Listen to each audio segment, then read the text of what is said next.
শিক্ষার্থীদের স্লোগানে স্লোগানে মুখর ঢাকার কেন্দ্রীয় শহীদ মিনার। বৈষম্য বিরোধী ছাত্র আন্দোলনের ঘোষিত কর্মসূচি বাস্তবায়নে ছাত্র জনতার ঢল নেমেছে কেন্দ্রীয় শহীদ মিনার প্রাঙ্গণে। জনসমাগম ছাড়িয়েছে পাশের সড়কগুলোতেও। আজ এই কর্মসূচিতে স্লোগানে স্লোগানে মুখর হয়ে ওঠে শহীদ মিনার এলাকা। এদিন দুপুর থেকে রাজধানীর বিভিন্ন এলাকা থেকে বিক্ষোভ মিছিল নিয়ে জড়ো হতে থাকেন আন্দোলনকারীরা। খণ্ড খণ্ড বিক্ষোভ মিছিল নিয়ে সেখানে জড়ো হতে থাকে শিক্ষার্থী ও সাধারণ জনতা। এ সময় কানায় কানায় পূর্ণ হয়ে ওঠে শহীদ মিনার। পরে বিকেল ৩টার দিকে ঢল নামে ছাত্র জনতার। এজন্য এক অন্যরকম ঢাকা, এক অন্যরকম জাতীয় শহীদ মিনার এলাকা। এর আগে শহীদ মিনারের আশপাশে বিচ্ছিন্নভাবে অবস্থান করছিল শিক্ষার্থীরা। উপস্থিত সকল শিক্ষার্থী ও অভিভাবকদের মাথায় ও হাতে দেশের লাল সবুজের পতাকা দেখা গেছে।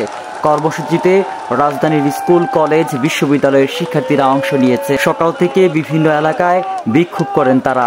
পরে মিছিলগুলো একে একে পৌঁছাতে থাকে শহীদ মিনারে। শিক্ষার্থীদের সঙ্গে সংহতি প্রকাশে আসছেন অন্য পেশাজীবীরাও।